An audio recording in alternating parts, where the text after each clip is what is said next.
You are listening to the We Hired a Sitter for This podcast. We hired a sitter for this. We have a roster of like 7 sitters. I'm spending $3,000 on paints. Do you go to therapy? Never have, nah. There was a small fire. I put it out. Real talk, the stakes are too high with my baby. Comedy, parenting, married, life. We do it all. I'm a dad and I'm busy. I have an opinion. I don't know if it'll be right, but I'm Patrick. my name is Gaston. We hired a sitter. All right, cool. Well, this is episode 153 of We Hired a Sitter for This, and it's day 3 of public school. It's back in session. If you're watching or listening to this podcast right now, this is the closest to real time we've been in quite some time.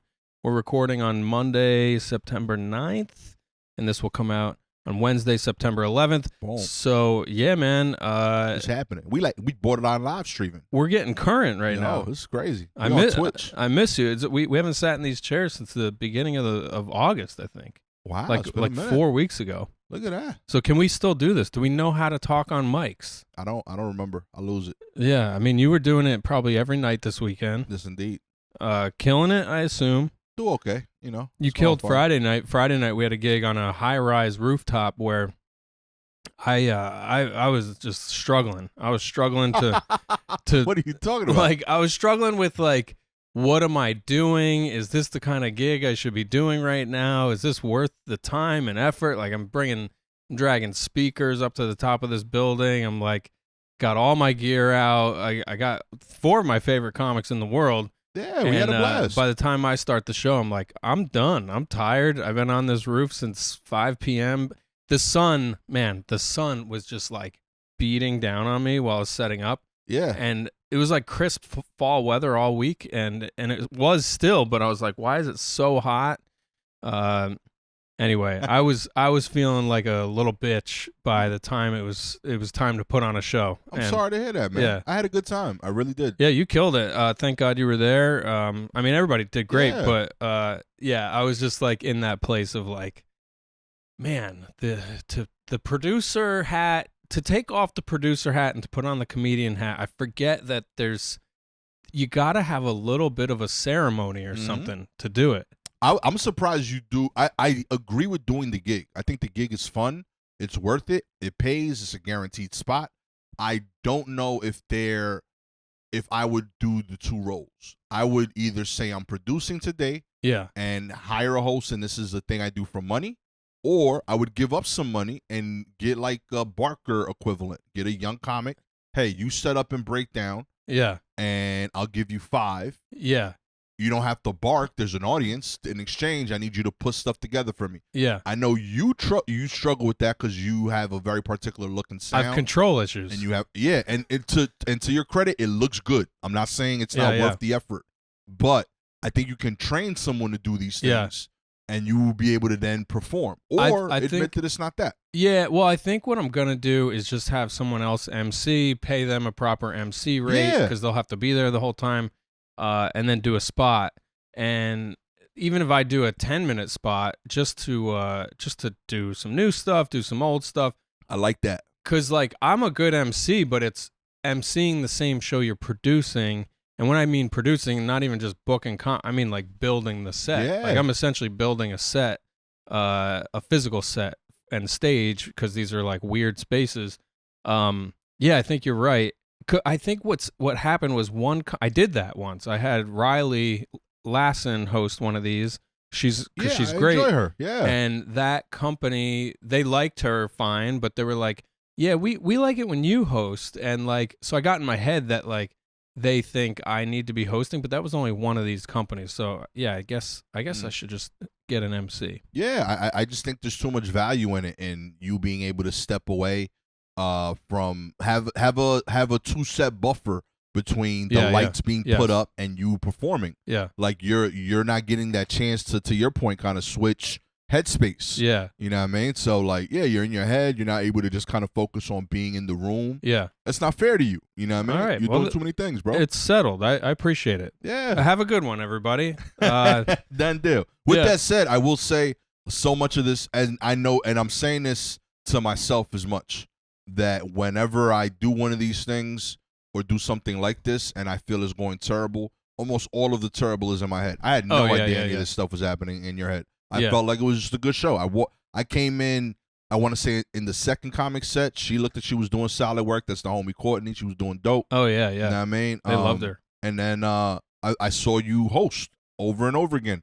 Didn't know that you were having any trouble getting off jokes or any weirdness because of the set distracting your focus. I felt none of that. I just felt like we were having a good time. Well, God bless you. I appreciate that. Yeah, man. So anyway, we'll get off the inside comedy baseball. We're back on together talking. What is this podcast about? We're doing parenting.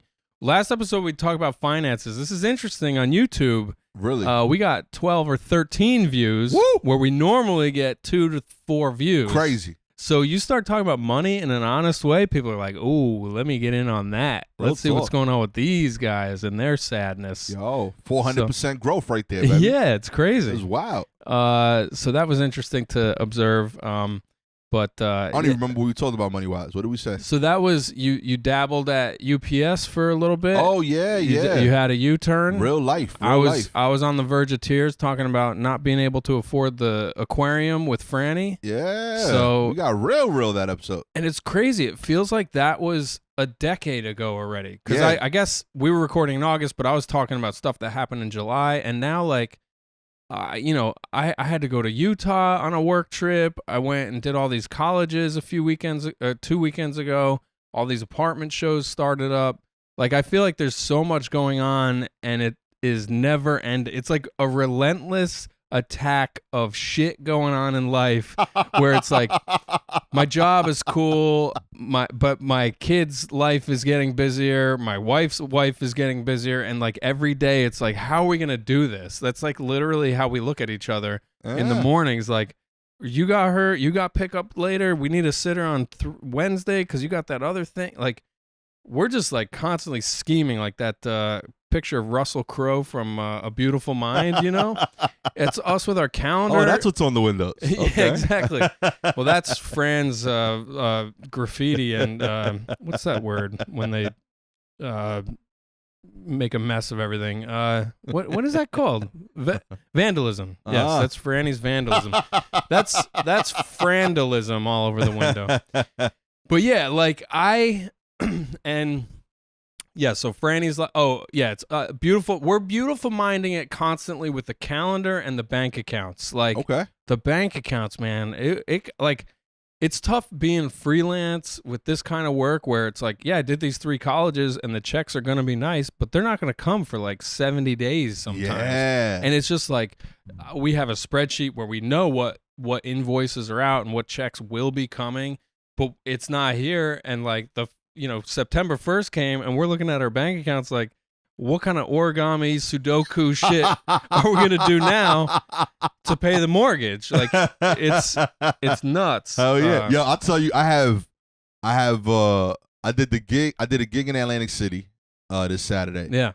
And going into the gig, I'd done like 5 nice paying gigs over the last like 8 days. Yeah. So I had good money coming in, but it wasn't in. And Gabby and I refer to it as theoretical money. Yes, Like it's in the vapors, but it's not here. Yes. You know what I mean?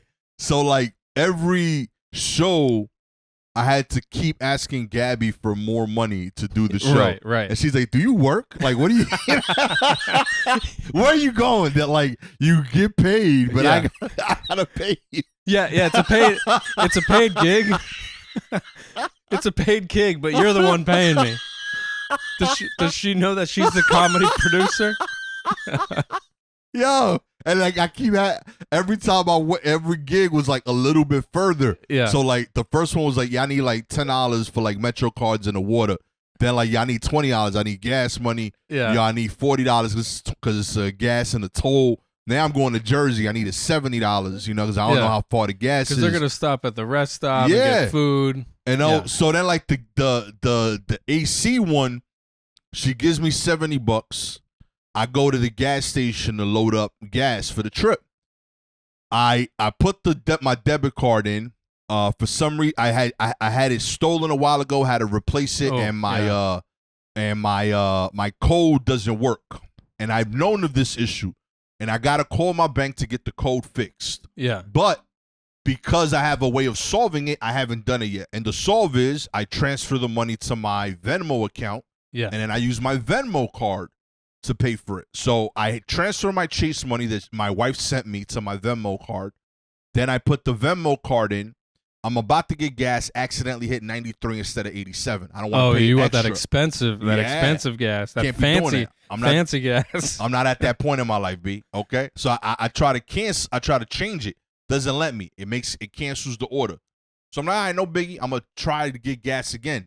But now, because the first order was placed and canceled, it says that it can't give me gas because when you use a debit card at a gas station, they hold $50. Right. So now it says I don't have enough money until the hold is removed on the 50. I go tell the dude at the cash register, he's like, yeah, it takes like 24 hours. You'll get your money back.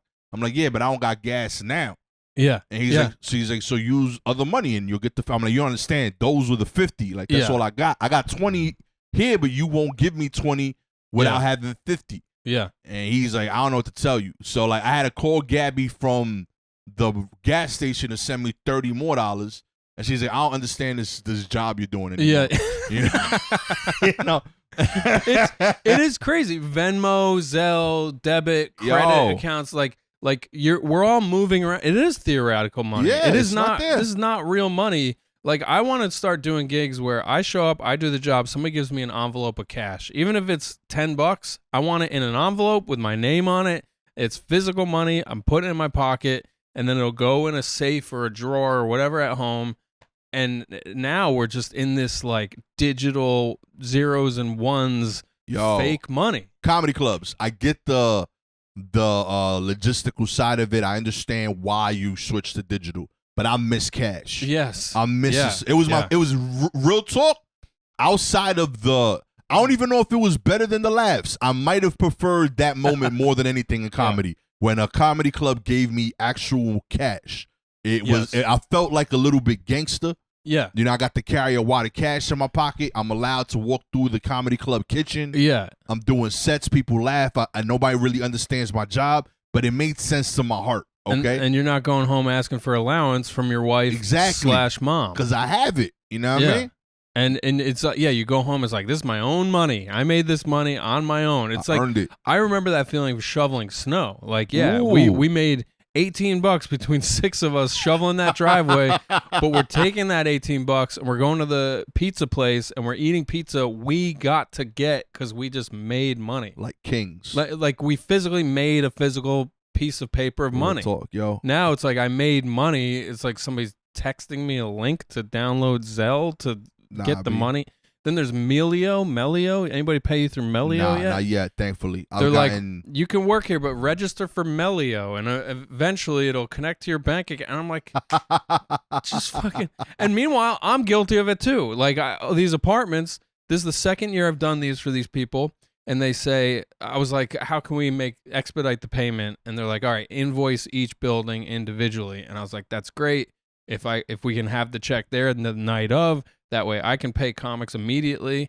And now I'm telling comics at every show, like, I think it's going to be next week because they didn't bring the check. Right. And it's just so, now I'm that guy. Yeah. That's like promising theoretical money to people. You're part of it. Yeah. You know what I mean?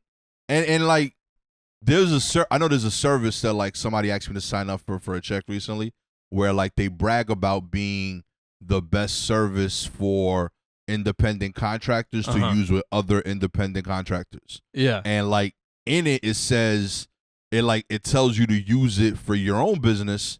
And it was like, did you know that the average independent contractor that uses this makes this much money? Yeah. And it's more than what I'm making. So I'm like, yo, this is just insulting me now. Yeah. It's telling me I'm bringing down the average of this business. We normally wouldn't let your broke ass use our app, but somebody gave you the inside scoop on it. Now you're here.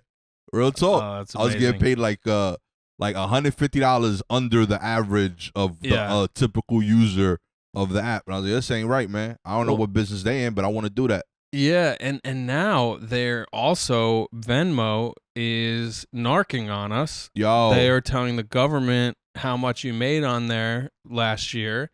So now you got to pay taxes on Venmo transactions. So I do so much like video stuff for other comedians where I'm like not charging a lot because nobody has a lot, Yeah. and I want to do the project. I was thinking just the other day, I'm like, if I'm gonna work at this rate, I gotta tell them you gotta pay me in cash because Yeah. like I don't want to report it. This is illegal. Theoretically, I'm Not just Patrick. I'm just okay? spitballing here. A person could work for cash and not tell anybody how much cash they made that year. You know, and they could pay their mortgage Yeah, with that money. just the That- person. Just a random person in Brooklyn. Yeah, You know what I mean? With a wife and kid. yeah. That's it. Living in Bushwick, That's it. on Knickerbocker Avenue. Besides them. Yeah.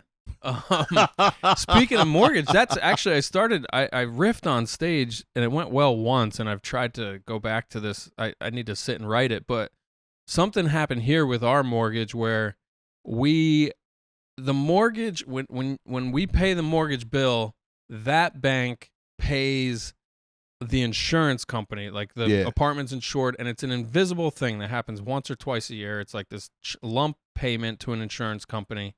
And somehow, what happened was the original mortgage bank that we would pay a monthly bill to, they sold our debt to another bank. So we used to pay, I think it was Mr. Cooper. Now we pay, it was Nation Star, then Mr. Cooper, then New Res is who we pay now. Nice. And those banks all sell debt as if it's a physical product to other banks. Oh, yeah. And these other companies say, yeah, that chunk of debt is worth it for us to buy because we hope that those people default on it or they take longer than expected to pay it, and we end up making money on all their payments over 30 years or whatever. Right. So anyway, one of these sales happened. It slipped through the cracks, and we learned too late that the new bank was not paying the insurance bill. And I'm getting all these letters from Travelers Insurance in the mail. I'm like, oh, that's just spam. They're just trying to sell us more insurance or whatever. I can just recycle that. Because who opens physical mail anymore? Apparently, when you're an adult, you should open it and look at it. Usually a good idea. So it turns out that the insurance wasn't getting paid, and Travelers was mailing us to say, hey, you're not insured, and that's like illegal. And because you're not insured, we're going to give you this like shitty insurance. Long story short, it raised a lot of problems. And yeah, I guess I cannot get over the idea that like our debt itself is a product to someone else. Yeah. And like they're betting on you to like not pay it properly so that you end up paying fees and penalties, because that's how they're making money as a bank. I'm sorry, bro. So it all worked out. I mean, we're all good now, and everything. This was a few months ago when this happened. So yeah, it's just like grown up shit that I don't want to deal with. I don't know why, but I just enjoyed you. I feel like we watched you become an adult right now. Like, yeah. Yeah, I'm sorry. The mortgage is gonna be a thing for a bit. How far into your mortgage are you? 12 years. So I guess we got. What is the math on that? 18 more years yeah, to go man, on it. Oh, you good money. You good. I mean, I don't know. We used to pay aggressively. We used to pay a little extra. Now we scaled back because it's expensive and life is expensive. So it's like, word up. I guess we'll pay like what is nearly the equivalent. I think we're paying the equivalent of the minimum. I think we're paying a little more than what the minimum is. Because that's the thing too, is like, when you're paying the mortgage at first, you're not even paying for like it's all interest. Yeah, it's like the interest. It's like crazy. It's all such a scam. None of those dates look real. Yeah. When you start paying it. Yeah. Like, you're gonna make your final payment in 2038 or some Yeah. nonsense. Yeah. All right. Sure. Dude, we were doing that kind of math the other day. We were on a walk with Franny, and I in August I had 16 years sober on the 23rd. Many blessings, brother. Thank you very much. Real talk. That's fire. And I did the thing where I was like, well, if I'm 43 now and these 16 years felt like they went fast, I will be 59 years old in another 16 years of sobriety. I'll be nearly 60 fucking years old. And guess what? In 17 years. And guess what? You still gonna owe New Res money. Yes. Yo, shouts to New Res. Yo, y'all be pimping us. They got me too. That's who my people are. Is it? Yeah. Shouts to New Res, yeah, baby. what is new? I don't even know, like, That was I'm right with you. That was like 3 banks ago. Yeah. Like I got a mortgage, and then they sold it like 3-4 times, and New Res was like, yo, we your new pimp. And okay? well, who the fuck is Mr. Cooper? That I hate that. Mr. Cooper, like that's kind of that's fire, really yo, like real talk. I'm the guy down the block who makes sure your family and your home is safe. Like Mr. Man. Cooper is the guy who calls up. He says it'd be a real shame if something were to happen. Yeah, you pay New Res. Mr. Cooper comes to collect. Okay. Oh, that's God. fire. I love all the promotional materials are like happy looking families and like a puppy in the back of a Volkswagen SUV, and it's just like, no, these people are shaking us down. Real talk, yo. They don't show the truth behind those images. Okay. Yeah. Daddy sat in the parking lot for half hour. Yeah. Okay. Crying alone, doing.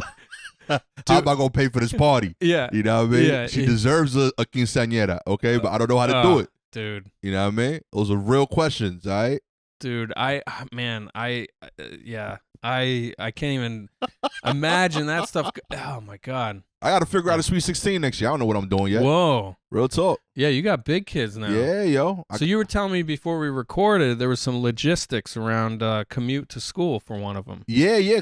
My son, he started high school, so this is his first like big, real commute. All of his commutes were 3 blocks or less of walking his whole life. Every school has been nearby. His middle school was gonna be far, and then a new one opened up closer. Yeah. So like he's literally never been at a. In fact, I'll say like his last school was so close we could see it from our house. Wow. Like they were all like within like 6 blocks or less from elementary school. Yeah. So yeah, like this was a real commute. He's got to take the train, and you know he's going into the city. He's going over the bridge. The walk is decent. On Wait, top his of that. school is in another borough? Yeah. Wow. So it's in another borough. So yeah, it's a trip. And he's 15? 14? 14. Yeah, that's so crazy. yeah, like you know, and it's not that it's not a normal age. This is when he's supposed to do this stuff. Yeah. It's just we haven't had to do it. And on top of that, this is I think that whole generation of kids with dealing with COVID, there's certain things that they didn't get as much of, and one of them is that they were inside for like 2.5 years, and like I think there's certain outside social skills, traveling skills, map reading skills that they just didn't get as much of as I did or someone else. Yeah. And there's balance to that. They crushed me at understanding Zoom and iPads, but this is one of the times where I'm like, damn, I wish he was outside more. Yeah, like his reflex to mute his mic are so much faster than yours. It crushes me, real talk. But yeah, like the first I went out there the week before, and I practiced the commute with him. That's cool. That's a father-son bonding event. It didn't look like it.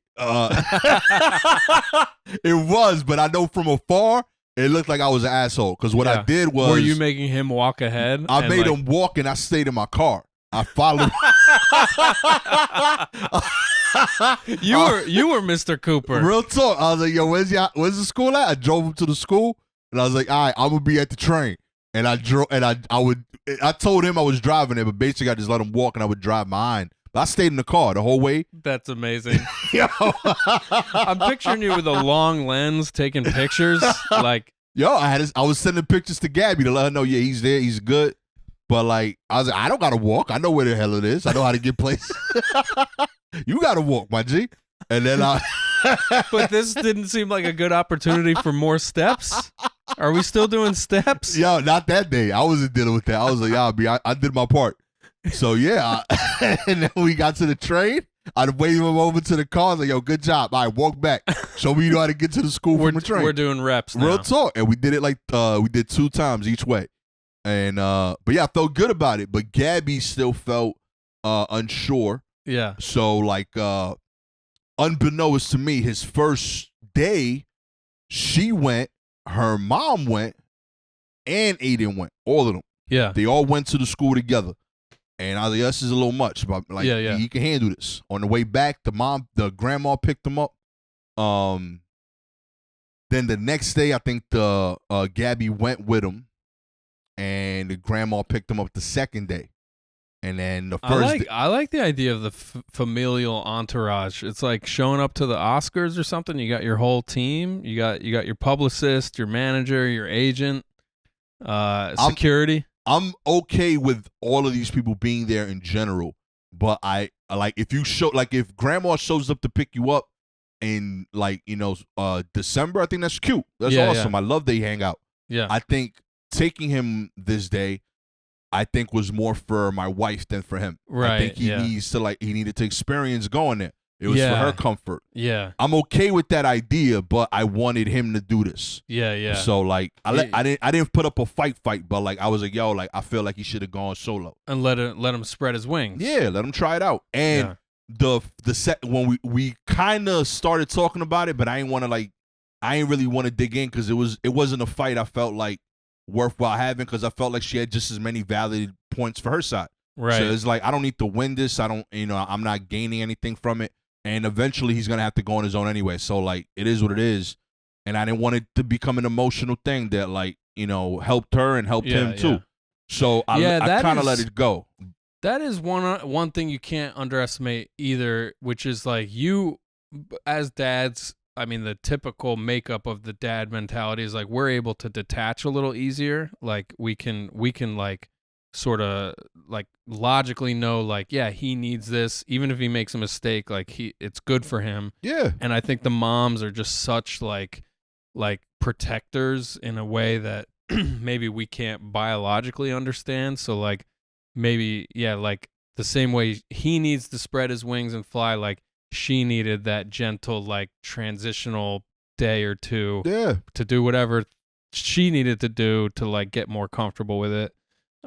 So maybe she'll be tougher, in the coming weeks or whatever. And we let it rock today. We let him go and he went out there fine. And and you got the selfie. You said he sent the selfie? Yeah. This morning he woke up at 6. He was getting ready. My wife got up at 6:30. I got up at 6:35. I wanted to make sure that like she didn't go. Yeah. And like, so she was like, "What are you doing up?" I was like, "I'm just here for moral support, but like, it's for you." You like stand in front of the door. But nah, she ain't really like she ain't trying. She was like, "Nah, I think he's ready to go." And like also being real on the Thursday and Friday, I spoke with him. I was like, "Yo, listen, like on some man shit, this is a day you need to start reassuring your mom that you're ready for this. Yeah. Like if you go out there and you looking like a little kid, I gotta co-sign your mom that you're not ready. And then we all gonna be taking the train with you this year. Yeah. You know what I mean? And now we gonna add that to the rotation. And your mom is cute, grandma cute. I ain't gonna be cute if I gotta take the train with you. So like when we talked on Thursday, I told him Friday, tomorrow, make sure your mom and your grandma feel incredibly secure that Aiden is able to handle this. Yeah. And he was dope. That's great. So yeah, like today he went solo, but yeah, when he got to the school, Gabby told him to text to make sure that he got there okay, and he texts her a thumbs up picture in front of the school sign, and then wrote, "I didn't die today," which is the bare minimum. Did she receive that in a humorous way? Nah. She was like, "I'm happy you're there," but like, yeah, that's not her. That's a joke that like, I've talked to him about it. He does not. He understands comedy. He does not understand appropriate audience. The audience, yeah. Yeah, I was like, that's a me and you thing. That's not a you and mom thing. She's like, well, what could have made you die? What was out there? What happened? Oh man, but yeah, I enjoyed it. Good for him. But she's happy. She's good, and also, I think my daughter, who's very comfortable now with all of this, she's a sophomore. Yeah, they're 1 year apart. Yeah. So yeah, like she I also think she purposefully knows to like extra reassure her mom. So she's been playing the game a little longer. Yeah. So like they took the train kind of together, for like a certain part of their trip before they got to split off. So she's like, "Yep, saw him leave, everything good. We took the train together." You know what I mean? And then she sent like a couple of joke memes for us. Just to kind of like lighten the mood of the convo. So she's cool. Smart. That's my great. homie. Real talk. Let me ask you this. So I'm thinking of them as 14 and 15-year-olds. This morning, I drove Franny over to her school because it's a little out of our way, but you ain't make her walk there, B? What we just talked about? Yeah. I'm figuring that out. Tomorrow we might bike, or the next day. I got a new bike contraption for my mountain bike to put on there. See if I can fit her on there.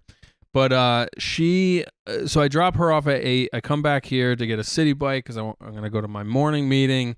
And when I park the car and I go back out, there's another building that is next door but connected to our building, and it has a set of stairs.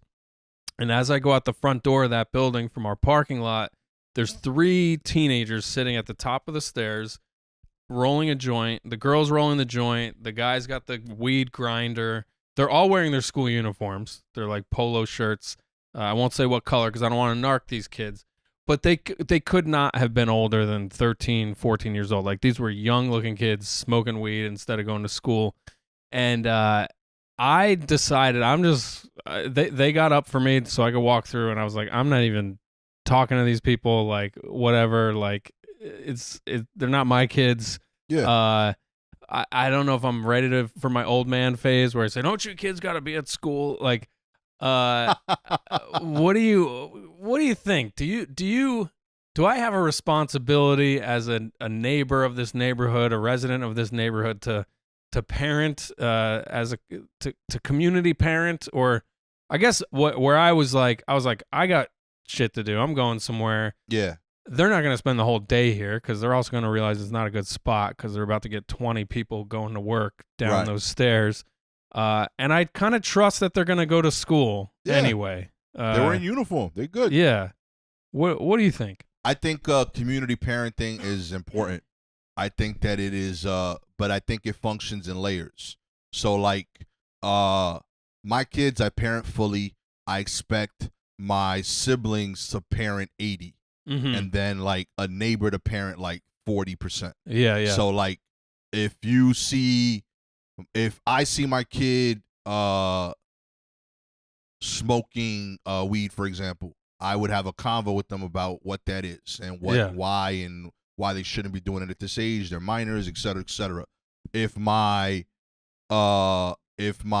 siblings see it, right, because they're like niece and nephew, I think they should say something. Hey, like, that and then tell me. And then my best friend neighbor, they shouldn't tell my kid. They should tell me as long as they think the kid is overall safe. Yeah, like you're not going to smack him around for exactly. it. Like, what I mean? Are you in a safe environment? Are you really just smoking and then going to class? Overall, you're safe. I think you should just tell me, hey, just notice this, no big deal. Dude, I did see that once where it was a kid in the same uniform because there's a bunch of schools right by us. Yeah. I'm walking up Knickerbocker here, and a car pulls up to a young boy he was a big kid for his age, like really like big, strong looking kid, but he was young looking, probably 14 or whatever. Right. This car, and it was in the middle of the day while school was going on, like late morning, early afternoon, whatever. He was supposed to be in school, which I learned because this car pulled up, multiple family members got out and like fully physically assaulted him, and one of them screaming at him, you're supposed to be in school. Like, she was really upset, and they're like wailing on him, and they throw him in the car like a kidnap. Like, it was like a full on kidnapping from Ocean's 11 or some shit. Okay. And I called the police. I was like, something is off with this. And yeah, that's the thing. That sounds like love to me, honestly. That's beautiful. Yeah, but that's the thing where it's like, you never know how other people are parenting, and like if you tattle on their kid, like, man, that would really feel horrible if you see that kid the next day and they got a couple black eyes or whatever. Yeah, and that's what I'm saying. You got to like kind of like within layers, you got to know what you're doing and what you're saying to who in both directions, right? Yeah, like if that's all the kid is doing that's quote unquote bad, that you can argue isn't even that crazy. It just has like there's a convo that should be had here. Yeah. I don't necessarily think that's your convo automatically just because you're an adult. It's your convo if you have a place in that kid's life. But I think that you should kind of see how far off of that like inner circle you are. Yeah. Before you decide, I'm directly jumping in on this or not. And then there's people that like I think could see you every day that I don't think should ever say something. Like, for example, I think your corner papi Aki. Yeah. They should never snitch. Right. Real talk. I think it's just like kind of understood. I think they should talk to you directly, but like not super serious. Like, hey, listen, I'm not. To the kid, you're saying, exactly. Like, hey, I'm not gonna tell your parents, but you guys should really be at school right now. Yeah, exactly. Yeah. And it's like, hey, I ain't gonna tell your pops because you know what I mean. You still you one of us. You from the neighborhood, but like, yo, don't be a knucklehead. And is this the person? Is this an individual? Did you say Corner the Poppy or Aki? I don't know what kind of. What is Poppy? Poppy's like a Spanish dude. Yeah, yeah. You know and what I mean? What's Aki? Aki is the Muslim dude. Oh, you know what I mean? I never heard that one. Yeah, Aki's like they own most of the joints now, yeah. but like they're like real talk. Some of the innovators of the chopped cheese game. Oh yeah, They deserve for more sure. credit in the deli game. Yeah, Yeah, definitely. I've been trying to figure out what do you call the Italian deli guy? Because that's before my time. That's like a proper delicatessen. Yeah, that's a proper deli. They should have a name. Same with the Jewish delis. I don't know what you call the behind the counter guy. Yeah, but they have to have a thing. The Italian, would he be chief? Maybe or boss? Maybe boss. Boss. I like boss, and I've done boss for sure. Yeah. Chief, I've done 2. But boss definitely could be it. El Jefe. No, Jefe is the Spanish. Yeah. I even thought Papi might be it. Yeah. I think that works with Italian too. Padron. Ooh. No, that's also Spanish. I'm just throwing out more Spanish words. Oh.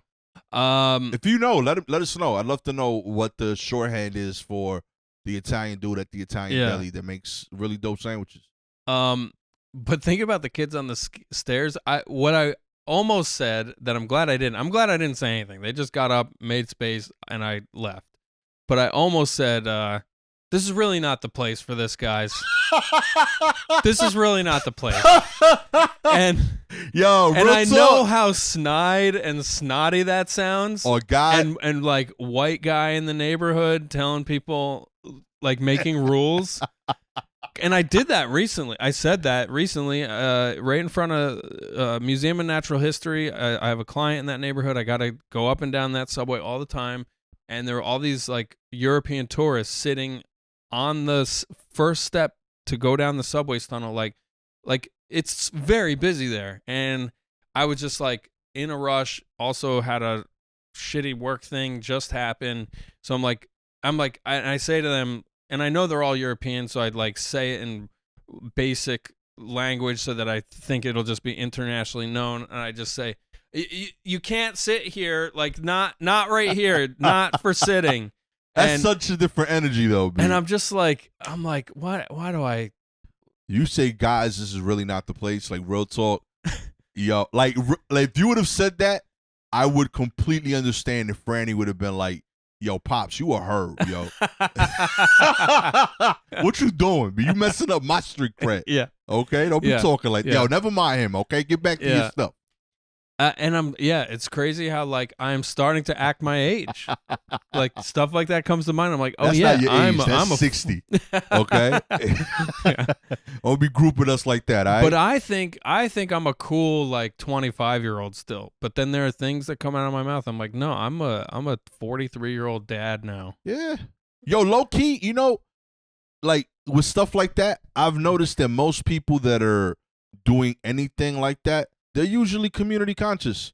Yeah. Like my neighbor smokes. When he sees my wife and kids, he knows they don't smoke. So they put it aside. They oh wait, no, this ain't for you. My bad.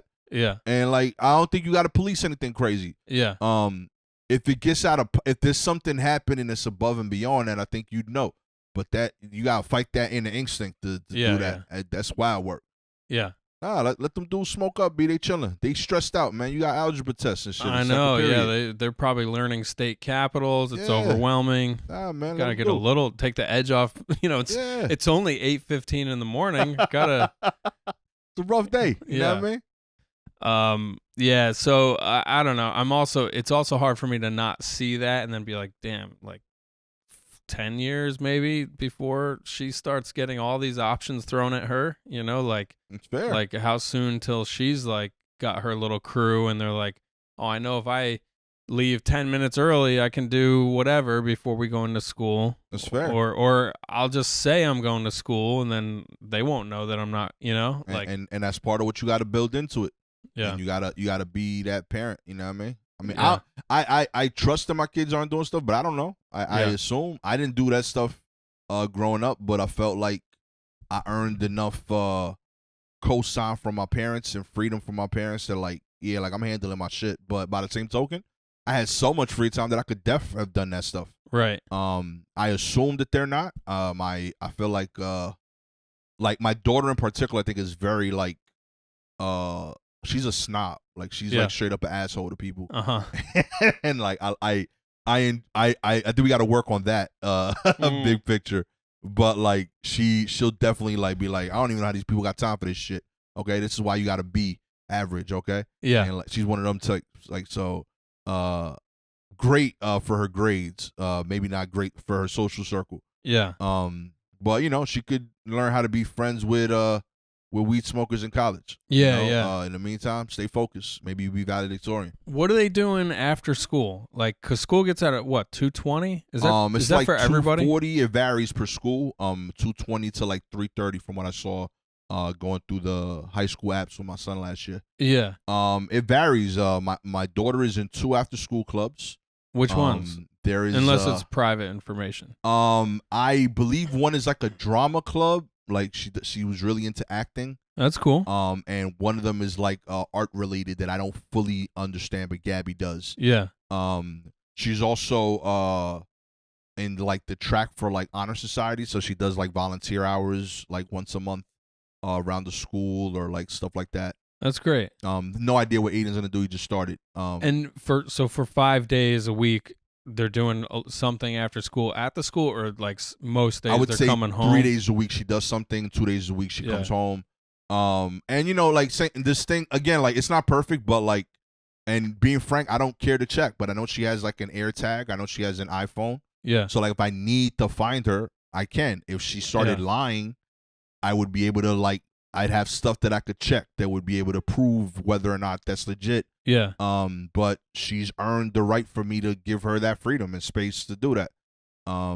Yeah, like because I'm just thinking about like, because right now, thankfully, the school she's going to does have like an after school thing. Yeah. Because you know she's 4, and like her classmates, anybody in that age group can go to this after school.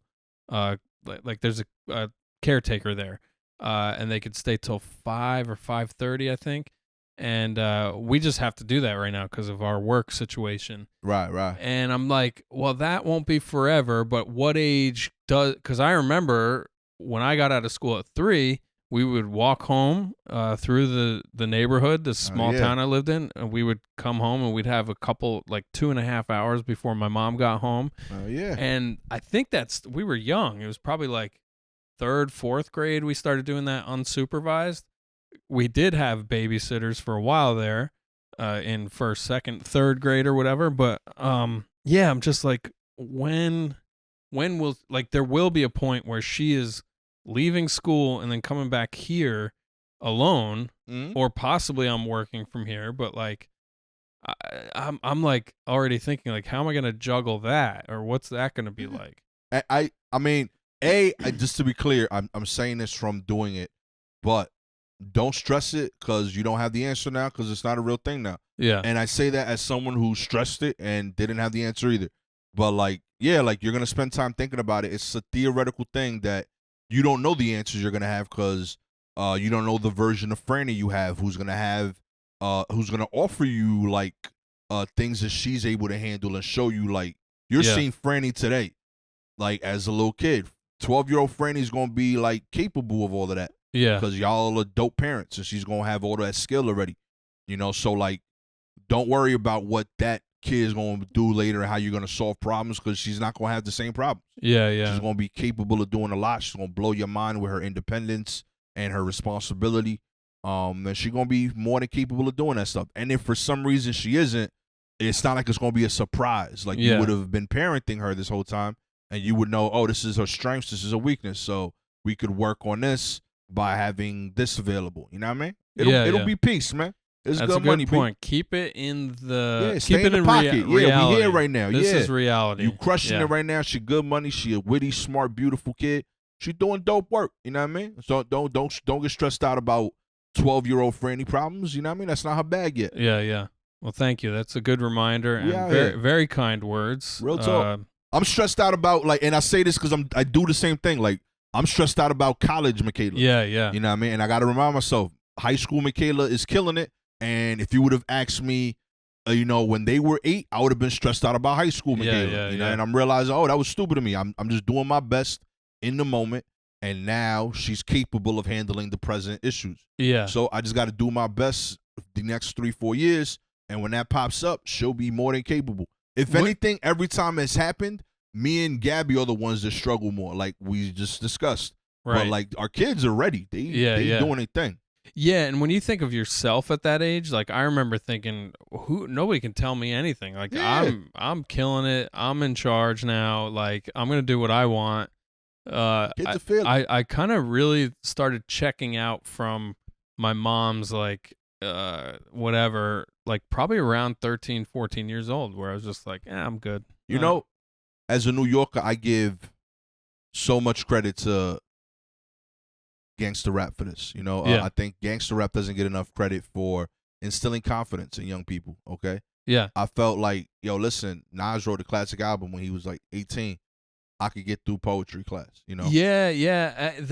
That's crazy to think about across the board with creative stuff. Like if you look at like Michelangelo or like Leonardo da Vinci or Ben Franklin, like Ben Franklin, when you look at a picture of him bald with glasses and everything, he was like 40 years old. Like he looks like an ancient man, right? But he like invented a bunch of shit and like written entire like That's all. You know, I don't you over here burning scrambled eggs, acting like you ain't gonna make it. You know, you're gonna be fine. Exactly. Real talk. The scales is right for each person. We good. Yeah, totally. My buddy teaches like Nas, and he'll do a whole unit with like really good hip hop to teach English. That's English beautiful. Poetry and all that stuff. More people should. Yeah. Real talk. Yeah. He got covered at Harvard last year. Oh yeah? Yeah, they covered like a whole his section. They did a class on his debut album for like the 50th anniversary. Yeah, that's great. Brilliant writing is brilliant writing. You know what I mean? I want to tell you about our camping trip, but I don't know if we should save that for the next episode because we're in a groove here with back to school. Every time I think that I understand kids, you got to realize how like different the eras are. Yeah. And like how self-confident your kid is, it'll surprise you. I'm worried about Gabby was worried about Aiden getting to school. I was worried about my son fitting in. Okay. That's interesting. You know, I had very easy times like making friends. I was always relatively popular. Yeah. I don't think he's not popular, but he's not me. Right. With that. Right. And like, so there's little things that like I realize everybody thinks about that makes them who they are. I was waiting because that was real loud. I don't know if you want to edit that. But oh yeah, no, it's good. We in here, baby. Yeah, we got police activity outside the apartment right now. Ambiance, baby. It's actually a special effect P's added, so you know we're in Brooklyn. Yes. You know, but like, so like we're both really into Ninja Turtles. Yeah, and it's one of the things that's bonded us. So I bought this kid in 6th grade a Ninja Turtle book bag. Nice. That he's kept in pristine shape. Really? Wore every year of junior high school. And he's like, yeah, I'm taking this to school. And so I'm like, yo, my man, you going to high school? Yeah. He's like, nah, I'm good. I'm taking this. And I'm like, yo, for real, be like, you might want to consider, growing your look. And he's like, I'll wear the clothes that y'all want me to wear. I'll wear the jackets you want me to wear. I'll get the grades. But I'm wearing my Ninja Turtle book. And he did that 3 days straight. He going to school, Ninja Turtle out. He's probably getting compliments for it because that like certain things are cool, like that's what I was trying to think of. Like maybe it's like a different era, but I was like, yo, you wild boy, B. Yeah. Everything like I can remember like I Chuck Taylors were big when I was in elementary, middle school, and like I remember one of my teachers were like, "Oh my God, you're wearing those? Like those? That's what we wore when we were kids, and we all hated them, and like." Because it was the 60s or whatever, and they were kind of lame. And it's like, like as adults now, we don't really know what's cool anymore. Yeah. And like he's gonna connect with the other like animation, like comic book Ninja Turtle nerds, Yeah. Or I say nerds, but like there's a whole generation where that is the cool thing, Nah, you're right, and I gotta be aware too, cause like even when like I give them stuff that's cool for other ages, it doesn't work in the way that I thought it would. Like like Michaela's gotten really into fashion, and like I'm really into sneakers, so we talk about sneaker stuff. Yeah. And like I almost had her sold on leaning more and more into my sneaker style. Yeah, yeah. And then one day she wore she convinced her uncle to give her some of his old sneakers, and she wore like these like Jordans from like '95. Yeah. And I was like, yo, those are hard. Comparable feet size? Yeah, like he's a short dude. She's a tall chick, so it worked out perfect. That's great. So she's wearing these Jordans, and she's outside, and she's like, and I was like, yo, watch, these are conversation starters. People gonna see them, they're gonna talk to you. And like, she comes home, she's like, so Dad, you were right, and I'm still not wearing these again. I was like, why not? She's like, I got like 7 compliments today, all of them from like 50-year-old men. Yeah, yeah, and yeah. I was like, that is just weird conversations to be having about sneakers. she's like, get away from me, dude. She's like, Dad, everyone made you look young. All of these guys just like, oh, those are great sneakers, honey. Oh, that's hilarious. He's like, and it was like, she's like, none of it was creepy, but it still felt weird. I like your sneakers. Can I buy you a black coffee from the corner deli? She was like, I know they meant this sincerely, like, cause all of them, like, she was like, they all started like, hey, no disrespect, like, you know, like they knew like this is a weird thing to say, but like they all were like, we just don't see people your age with those sneakers, you know, so yeah, she was like, I felt their uncomfort and like their discomfort and like trying to explain why this was cool while still like making sure they said it because no one sees them anymore. Right. Yeah. So she's like, yeah, it was interesting, but like I'm as a social experiment, I think we're done, Dad. That's so funny. Yeah. And yeah, like the new, like, what is what is her generation even called? She's less than a Xennial, right? Yeah, I don't even know at this point. Generation Alpha. Yeah, I don't know. Like she knows the name, but I forget everything that I thought was cool, or even now about me, like, you know, I worked for MTV from, I guess I was 22 until I was 32. Yeah. And I was proud to be able to say that, like, yeah, I work for MTV. Yeah, no big deal, you know, like whatever. And like now I say that like with these college shows, they don't even know what that is. It means nothing. They like literally have never heard of it, or they've heard of it, but they've never watched it. And I'm like, oh yeah, everything that I thought was interesting or cool is like out of fashion and done and irrelevant. Every single TV credit I have means nothing to my kids. Yeah. They've all like almost all the networks have disappeared. They're like, let me know when you got millions of views on TikTok. Real talk. Then I'll think you're cool. Yo, I get judged by that. They're like, I mean, my son is like, I mean, nobody really watches your stuff on YouTube. You get like 100,000 views on that video. Yeah. And I'm like, 100,000 people saw me. That's pretty cool. I'm like, yeah, that's all right. I'm like, okay. They're like, Mr. Beast gets that in an afternoon. He got, and not even that. They got classmates. Like he'll be like, oh yeah, like there's a kid in my class with like 50,000 followers. Dad. Yeah. And I'm like, I don't know what to tell you, homie. That's crazy. You know. Yeah.